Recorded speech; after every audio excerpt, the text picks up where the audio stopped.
We're not the type to play games, you can stake claims. Came to show the movement moving like a freight train, breaking walls and crumble earth with every step we take. We walking by with lash and your neck will break. Never let it stray, so say it wrong or set it straight. So coming at us with an awkward demeanor is leaving your life in the dead of fate. So pedal straight, avoid these shots, we send it all costs. Do they believe in that it'll be different? We watching your body get hauled off. Simple as this, we giving the vibe of the revolution that we living within. Diminish the doubt of the haters that talk on the low because of this minuscule shit. I don't care what you say, I still like the song. What's up, nerds? It's your boy, the OGGM, coming to you live at 6 o'clock in the evening, starting off early. It is the 19th day of June, and we are joined by Tim, the creator of Swords and Stones role-playing game setting thingy that I briefly reviewed last week because Tim was brave enough to allow me to review something, which, you know, so thanks for taking time out of your evening to talk to us, Tim. Tim, tell us who you are and your secret tabletop role-playing game origin story. How did you get here? Well, let me see here. I've got either reverb going on or I've got double going on for the volume. Okay, I could turn my volume off there. All right.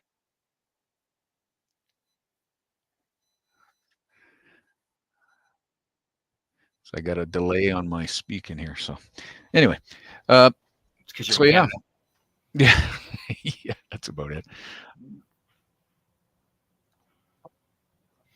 So yeah, like I said, who are you and what is your secret tabletop role-playing game origin story? How did you start playing? So I started with advanced D&D back in 1981-ish, 1980-81, and played through high school, graduated high school in 83, and kept playing a little bit into the early 90s, and kind of took some time away after that for family, work, that sort of thing. Came back to the hobby in 2020 during COVID. Decided I needed to have something to do while I was working at home, and wanted to get back into this game that I would love to have stuck with throughout the 90s, but didn't, of course. So had a look at what was out there, like with regards to 5e and different other games, and man, overwhelming or what? Just didn't realize how much the hobby exploded after I had taken time away. So I was looking through things, played a couple of sessions online with some friends, just through AD&D, the old way we used to play, and then decided, you know, based off of what I see with 5e and kind of what we're going through with AD&D, I thought, you know, I'm too old to try to keep up to all this 5e stuff now, and it was just like way too much info there. So I decided to sit down and jump in feet first and just see if I can come up with something of my own, just to be creative, just to start with. And it kind of went from there. I had a few friends that seemed interested, and we got a weekly game going, and I figured, well, what the heck? I'll take my old game and encounters that I used to do back in the 80s, and I'll put it all together and come up with my own game. So I broke down a little different combat mechanics, and a little different based off of a lot of it off of Knave and Runehammer, Index Card RPG. Took some notes from those and some other independent games, and went with it from that, and came up with Swords and Stones, which is a little different, but not a drastic difference, I don't think. So was AD&D your welcome back, or was it 5e? When I first got back, it was AD&D. Yeah, cool. And what are the steps that led you to Swords and Stone? Because it feels like you've been working on this for a while. Some of the art dates back to the 80s. So yeah, basically just kind of dug out all my stuff from the 80s, like some of the character drawings that I did and some of the player character sheets, and kind of read through it, compiled it all together, and compared it to things that are out there now, and decided, well, let's compile this into an actual book that I can play mostly for myself, just because it's, you know, I'm not as swift as I used to be, so I wanted to make sure I could play something that I could follow a little smoother, a little easier on the brain, and threw it together to to see if it would work, and it seems to be going okay so far. Okay, cool. Yeah. I mean, do you feel it's selling? Do you feel it's doing well?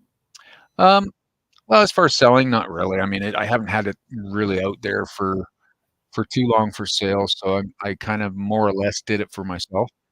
And if people find it and they like it and they figure it's something they want to play, then that's cool. If it, I'm not looking at worrying about it going, rock star status or anything like that. It's just that if people find it interesting, that's cool. Great. So talk us through Swords and Stone, because I did my little 5-minute review of there, and I understand it's not class based, skill based. You've got some tongue in cheek races there. I love that part that you had the races, but they all had these new different names. And I guess what I missed when I first read through is that it's a trans fiction. You're all starting as humans who somehow got sucked into this world. Is that correct? Yeah, for sure.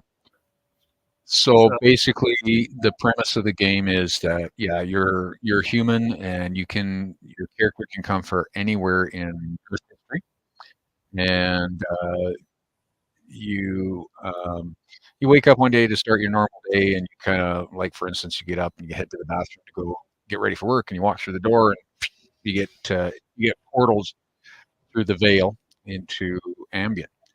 And once you're there, I automatically outfit the characters with a backpack, and then I let them go through the game guide to select weapons like you would normally do in any D&D game. And then so you're basically human. You have no clue where you are. You're in a different, like a parallel universe kind of thing, and it's about trying to figure out how to survive. You can't communicate with any of the locals. You do kind of recognize what you're wearing and your weapons, but yeah, and then you go from there looking for the stones part of it, which is our spell stones, heal stones, and there are other things like there's communication stones and there's tracking stones. So there's all kinds of things. So I kind of use that as my version of magic. And the magic itself is basically when you find a red spell stone, for instance. Okay. You have to roll on your intelligence to try to identify it as such. And then once you do, then we roll on the magic list or the spell list, and there's the spell that you have to use in that moment.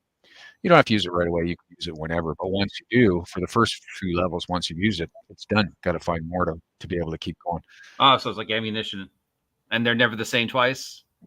Well, they can be. It all depends, because we roll randomly on the spell list. So you could come up with, so you could come up with 4 of them. Cool. Interesting. So why did you go skill-based instead of class-based and human-centric?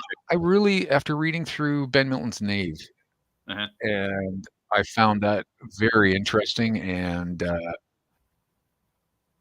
found that Knave is gear-based.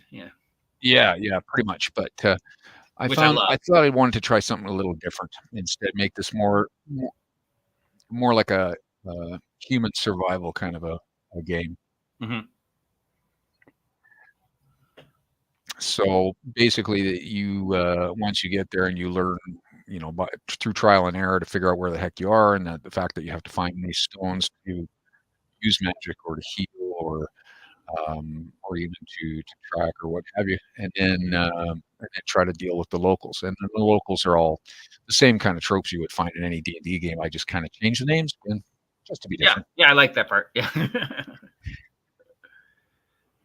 Okay, sure. Cool. So talk us through character creation and how does this unique magic system works? How are you different? Okay. There's so many game systems on the market right now. How do we convince people to buy your game? Give us the. Let me. I'm gonna have to mess with my mic or something here, because I'm getting once we talk, I hear it back as a repeat.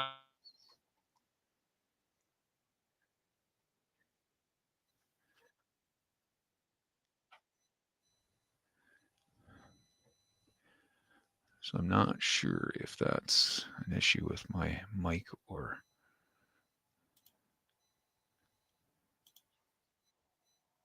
Because once I say it, it's a delay. So let me switch. Maybe I should get off my headset here and just go by the mic. I love the idea of skill based. Do you get more skills as you level, or?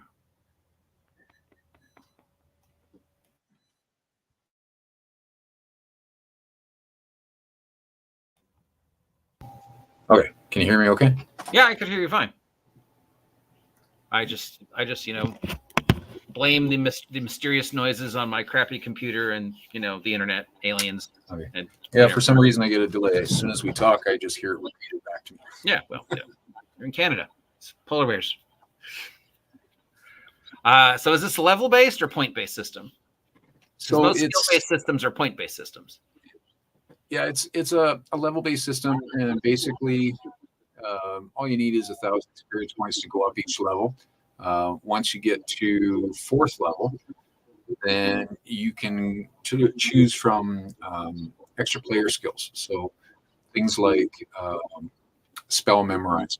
So instead of for the first 3 levels where you use a spell stone and then it's done, at 4th, if you choose that extra skill, you can memorize up to 4 spells. You can keep them with you at all times, use them twice a day, and then reuse them again the next day until such time as you lose a stone or what have you. And then you can do that again at 6th level, and then so it kind of goes up by 2. So it's most of the characters are more spell based than martial based. No, it's kind of both, because you can do everything at once, right? It all depends on your rules. Uh-huh.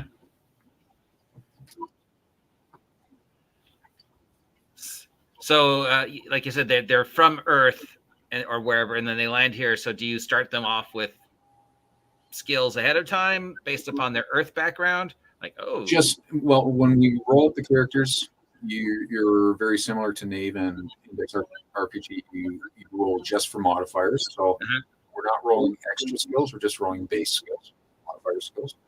And you can decide at that point, depending on your role, if you want to be more martial based, if you want to be spell based, then you get a higher intelligence or a higher wisdom. If you want to be martial based, you have a higher strength or a higher dexterity and a higher constitution. Constitution is the other thing that I changed a little bit with regards to armor class. So our armor class in this system works as a modifier when you're in combat instead of an actual DC to try to hit or surpass. Cool. So yeah, Dave the accountant shows up at Ambian with all his accounting skills, and then he has to figure out how to survive in Ambian, with his vast knowledge of things that don't apply to this world. Is that the kind of thing? So it's sorry, I didn't quite hear you because I'm getting everything's being repeated back to me for some reason. Oh, okay. Unfortunately. So, like you said, it's humans surviving in an alien world. Normal guy. Yep. Dave the accountant shows up in fantasy medieval, and then it's how does Dave the accountant survive and figure this stuff out? Yeah, and basically when they show up, when they travel through the veil, it kind of changes their perception. And they get to this world having some basic combat skills and having some basic ideas. So it's like downloaded into their brains. And then with regards to when you're rolling up your character, it's kind of planted in your head as to how to kind of use basic skills. And as you go up higher levels, then like I said, at 4th level, they can just options of different skills. Choose different skills as they level, and if they want to focus. The biggest thing I wanted to work on when I wanted to create this game was to streamline. I wanted to streamline the tasks, like using DCs instead of, in the old days where you had to look on the chart to figure out what number to beat armor class using TACO. So it's a D20 system. Yeah, it's a rollover D20. So during combat, first thing we do is roll initiative on 1d6. So the players all roll a d6. On a 1 to 3, they get to attack. On a 4 to 6, they defend. Okay. Oh, that's different. Okay. And then so let's say you're on the attack. So the NPC, the game host or the DM will roll 2 d20s designated for the player, 1 for the NPC or the monster. And 1 to 3, your DC to hit is 10 to 11, and for the monsters to defend is 12. and that's pretty much it. So I don't mess around too much with NPC armor class and that sort of thing. Cool. Definitely. Yeah, sounds and good. then so you just add your modifier based on what you're using for a weapon. So if you're melee weapon, you add your strength. If you're using bow and arrow, then you add your dexterity. If you're using a spell, then it's based off your intelligence, and that's what you add as a modifier to your D20 roll to get over the DC for that level. And you've been playtesting this, right? You've got games running, and how are people responding? So far, so good. It runs fairly smooth. Combat rounds are very quick. So on the other side, for instance, let's say you roll your D6 for initiative and you're on the defense. So the way the armor class works is your Constitution modifier plus whatever armor you choose.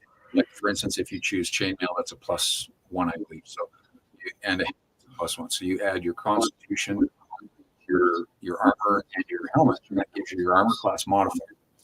So if you're on the defense and the 2d20s are being rolled, the monster rolls a 12, so they get their DC for that level, and you roll say a 5, and your armor class is 4, and you need a 10.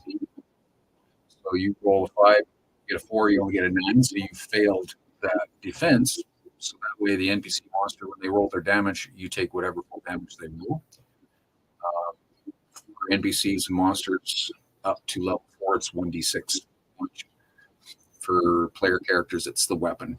But let's say you roll, if you're on the defense again, and you roll and you make your modifier. So you need a 10, you roll a 6 on your defense, and your armor class is 5. So you've got 11, so you made it over your DC for your defense. So then when the monster or NPC rolls damage, you -1.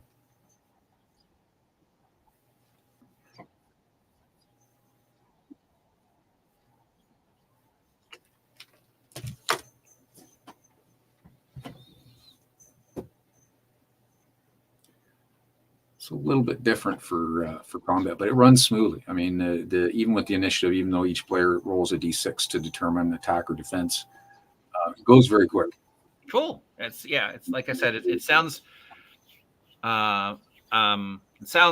simple enough that even if you're familiar with D20, you can translate to this without too many steps. Do you feel this is the final form of Swords and Stones, or do you want to work on it some more? Yeah, I think it is for now.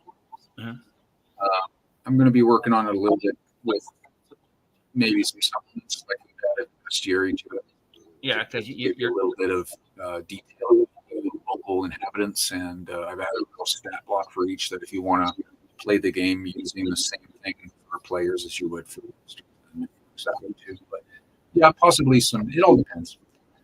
Depends on how much interest there is, and then I can be adding some supplements to it. Yeah, I think obviously the only thing I'd recommend is adding the ORC protection on your system there, so nobody tries to snipe you or anything. But other than that, it seems like it's a good, well-rounded take on an alternative to the typical style. So, what do you hope for your baby? Do you just I hope that the people that I'm playing with right now stay interested, for one thing. And if they do, then we'll just keep playing. I've got a couple players out of the States, and they're talking to some. They've got a couple of their own group that are showing some interest. I think I've sold 3 or 4 copies off of itch. Great, so yeah. People that have downloaded it and they're checking it out, and cool. just wait for some feedback. Well, yeah, hopefully a year from now, you'll still be able to stay competitive with the big boys, as they would say. There's such a glut. Yeah, it's very intimidating to want to enter the D20. I mean, even for me and the weird stuff I make, it's a very intimidating time to be a small independent publisher, and there's just so much out there. Yeah, it's just such a glut right now. Not all of it good, but you definitely have some kernels of awesomeness. I definitely appreciate the little of what I read, so that's cool. Before I let you go, First off, got to ask you, what is your wackiest role-playing story? The one that you always tell that makes people laugh hysterically. You know, I've got the story about the fireball. The other guy had the story about the dust of disappearance. Oh yeah. Well,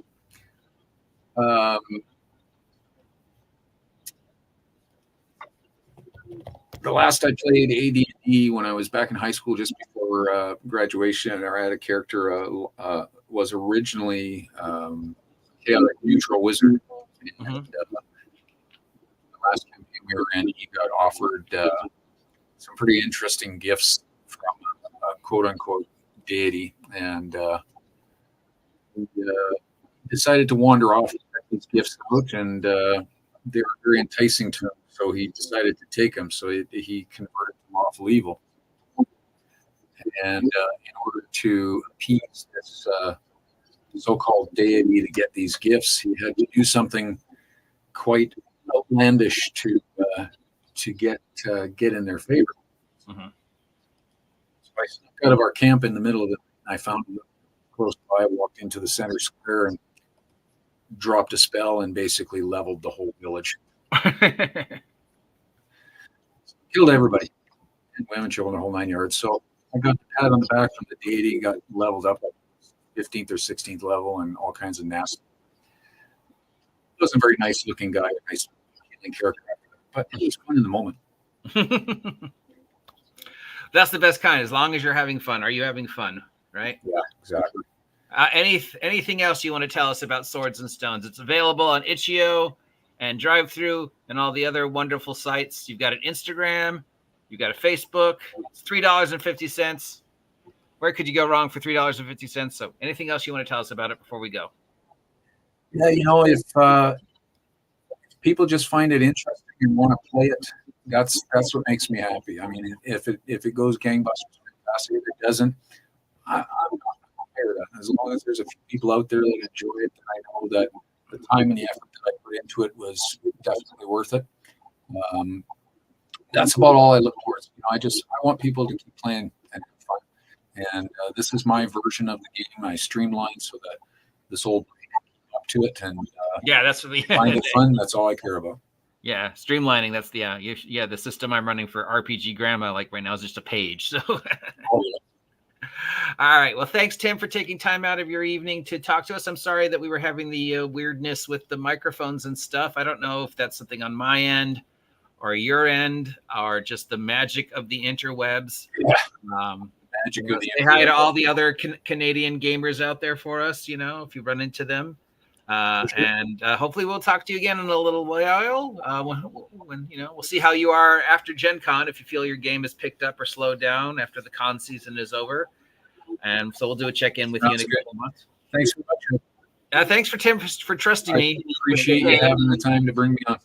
Oh, I'm always happy to take time out to talk to people about gaming, especially little independent gamers. You know, we want to get everybody out there and know that there's other stuff out there that you don't have to spend $66 on the rule book for, that do the job just as well, if not better, you know?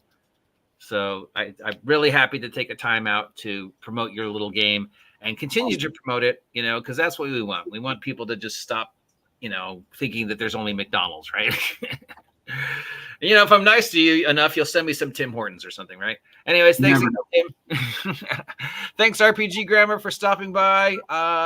You're at TKD school. Oh, you're doing trekking stuff. All right. I'll let y'all go. Have a great evening. Stay safe, and we'll talk to you later. Until next time, have a great get off my land.